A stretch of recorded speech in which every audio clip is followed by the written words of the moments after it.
Good morning, students.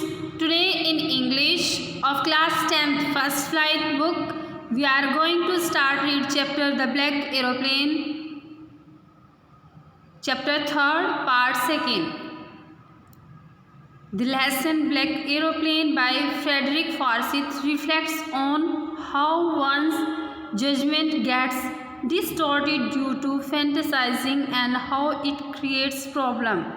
In this chapter, the narrator is a pilot who is so eager to meet his family and have a good breakfast that he takes the wrong decision of facing the storm instead of doing the right thing.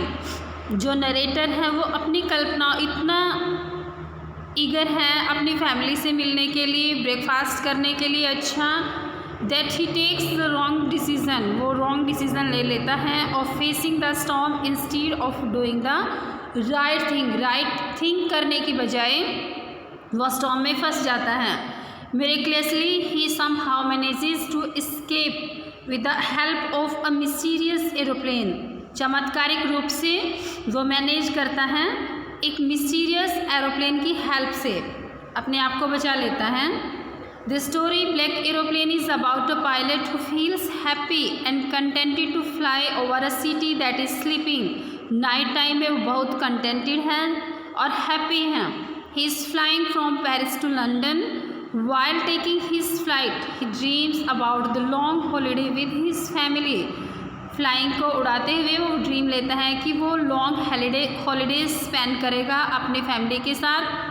He also fantasizes about the scrumptious breakfast he would have upon landing.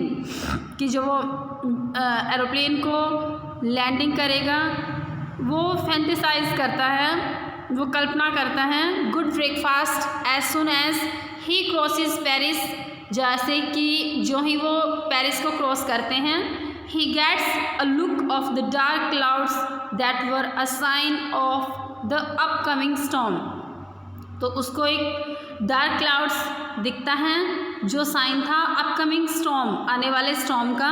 The right decision would have been to turn back to Paris for the sake of safety के लिए वो decision ले सकते थे to turn back to Paris, but he being overshadowed by his dreams and not wanting to delay them, वो इतना खोया हुआ था और वो देर नहीं करना चाहता था अपने सपनों से risk the life of his passengers and heads straight into the storm.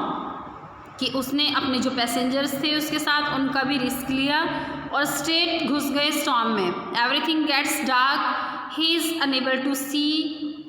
बिल्कुल अंधेरा था, कुछ भी नहीं दिख रहा था. All his direction instrument stopped functioning and he lost control of the plane. कि वो कंट्रोल भी अपना खो चुका था. Now the explanation of the chapter. The moon was coming up in the east behind me and stars were shining in the clear sky. Above me there wasn't cloud in the sky. I was happy to be alone high up above the sleeping countryside. ये writer हैं जो वो बताते हैं कि I was, जो pilot हैं, I was flying my old Dakota, जो एरोप्लेन का नेम था वो डकोटा एरोप्लेन था, over France back to England. I was dreaming of my holiday and looking forward to being with my family. I looked at my watch 1:30 in the morning. ये सारी बातें बताई गई कि मून था, चांद था, इन द ईस्ट बिहाइंड में मेरे पीछे, and stars were shining in the clear sky above मी, मेरे ऊपर जो चांद था, स्टार्स थे वो चमक रहे थे. देयर वॉजंट क्लाउड, कोई भी क्लाउड नहीं था. I was happy to be alone high up above the sleeping countryside, में बिल्कुल खुश था alone. I was flying my old Dakota aeroplane over France back to England. और मैं अपना जो एरोप्लेन था डकोटा वो उड़ा रहा था फ्रांस से इंग्लैंड. आई वॉज ड्रीमिंग कर रहा था ऑफ माई हॉलीडे, अपनी छुट्टियों की, and looking forward to being with my family, और अपनी फैमिली को देख रहा था। I looked at my watch, मैंने अपनी वॉच में बस टाइम देखा और टाइम था 1:30, मॉर्निंग के 1:30 था। It was night time when the sky was clear, the stars could be seen twinkling. The pilot felt peace in being above a country that had fallen asleep while he was flying over France to England. It was 1:30 in the morning and he was fantasizing about holidays with his family. अभी बता चुकी मैं इसको आपको।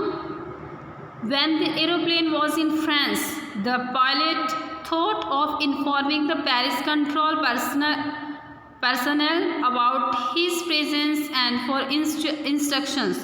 At that time, lights from the Paris city were blaring at him. उनके ऊपर पड़ रही थी, चमक रही थी। He informed the control agency, to which they replied with further instructions on directions. The control room at Paris instructed him to turn 12 degrees towards the west.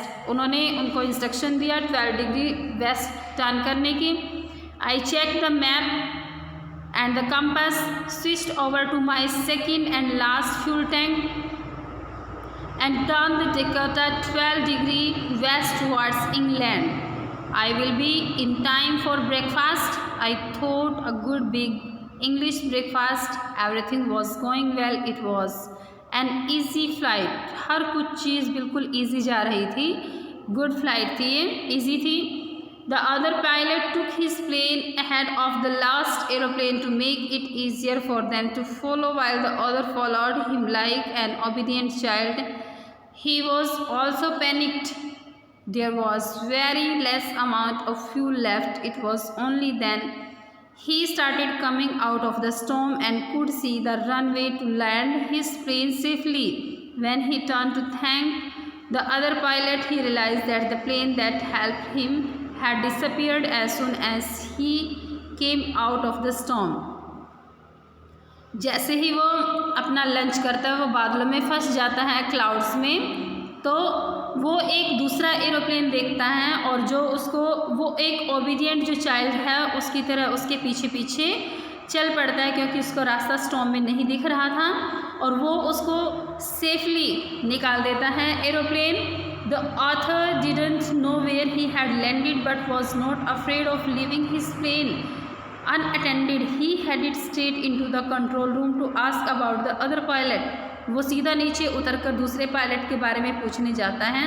To his utmost surprise, the lady informed him that there was no other plane in the sky except his because of the bad weather. कि bad weather के कारण सिर्फ उनका ही aeroplane sky में था और किसी का नहीं। He is left astonished with a lot of questions unanswered in his mind. Without answers के जो उनको क्वेश्चन नहीं मिले अपने माइंड में लिए हुए, वो निकल पड़ा वहाँ से, क्योंकि उनको। I hope you understood the story of this chapter. After reading this chapter you will try to solve the textual question answers of this chapter.